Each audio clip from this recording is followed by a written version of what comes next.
हमेशा की तरह एक बार फिर से पाकिस्तान की फजीहत पूरी दुनिया ने देखी और आपको बता दें कि कर्ज के बोझ तले पाकिस्तान दबा हुआ है। आईएमएफ ने पाकिस्तान को एक बार फिर से चेतावनी दी है और यहां चेता दिया है जिस तरीके की हरकतें पाकिस्तान लगातार कर रहा है तो कर्ज के बोझ तले पाकिस्तान पूरी तरह दब चुका है। पाक के लिए बहुत भारी पड़ने वाला है अगला साल। आईएमएफ ने यह साफ तौर पर चेताते हुए कहा है जून 2024 तक पाक पूरी तरीके से कंगाल हो जाएगा।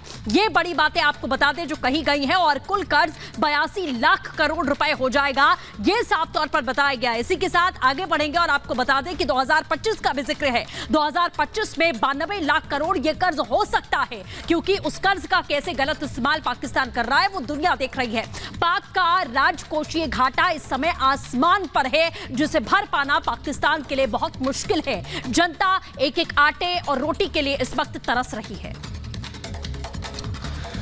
बिल्कुल सस्ती, आप आगे बढ़ेंगे और बात समंदर में भारत के नए सूरमा की करेंगे। दरअसल विश्व गुरु बनने की कतार में सबसे अग्रसर खड़ा भारत अब समुद्र में भी अपनी मजबूती को और प्रबल कर रहा है। दरअसल आईएनएस विक्रांत की सफल लॉन्चिंग के बाद अब भारत का एक और नया सूरमा समुद्र में मजबूती के साथ उतरने के लिए तैयार है। रिपोर्ट आपको दिखाते हैं।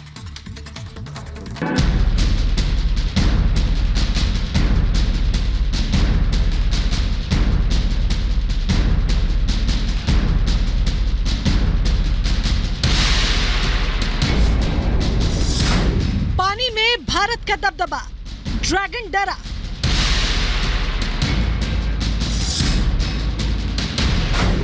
आएगा भारतीय बाहुबली, दुश्मन देशों में खलबली।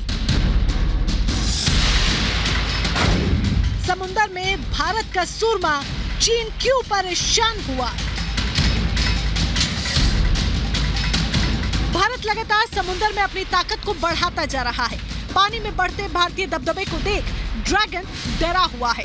चीन की बढ़ती ताकत को रोकने के लिए भारत ने नया प्लान तैयार किया है।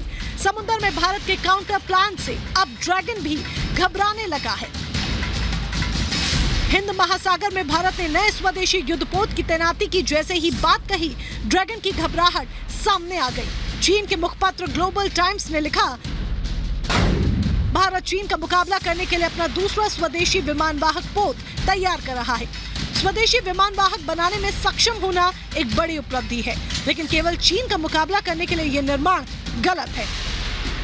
इतना ही नहीं, चीन के अलग अलग अखबारों में भारत के इस कदम को लेकर खलबली देखने को मिली, जिसमें लिखा गया, भारत हिंद महासागर में चीन की बढ़ती ताकत को रोकने के लिए अब अपनी मौजूदगी बढ़ा रहा है। भारत पहली बार हिंद महासागर में पेट्रोलिंग के लिए इतने बड़े पैमाने पर पोत उतार रहा है। बीजिंग के किसी एक्सपर्ट ने कोट करते हुए कहा कि दुनिया भर में ज्यादातर देश अपने आप से एयरक्राफ्ट कैरियर नहीं बना सकते। भारत के पास अगर क्षमता है तो उसे नेवी की ताकत बढ़ाने के लिए इस्तेमाल करना चाहिए, लेकिन अगर ये सब सिर्फ चीन को टारगेट करने के लिए किया जा रहा है तो ये गलत है। इसके साथ ही चीन ने यह भी कहा कि अगर भारत चीन को उकसाता नहीं है तो चीन उसका दुश्मन नहीं है। अपनी सफाई में चीन ने कहा कि हिंद महासागर में चीनी पीएलए की मौजूदगी भारत को धमकाने के लिए नहीं बल्कि सुरक्षा, व्यापारिक सहयोग और मानवीय सहायता के लिए है, जिसका फायदा भारत को भी मिलेगा। भारत ने जिस नए युद्धपोत को बनाने की घोषणा की है और जिसको लेकर चीन में दहशत है, अब जरा उस युद्धपोत के बारे में भी जान लीजिए। भारत 40,000 करोड़ की लागत से नया एयरक्राफ्ट कैरियर बनाने की तैयारी कर रहा है। इसका वजन 45,000 टन होगा, जो कि कोची के शिपयार्ड में बनाया जाएगा। नया युद्धपोत 28 जेट को उतार सकेगा। इसमें राफेल विमान भी शामिल होंगे। नया विमानवाहक पोत आईएनएस विक्रांत की तरह ही होगा। अब इसे तैयार करने में 8 से 10 साल का वक्त लगेगा।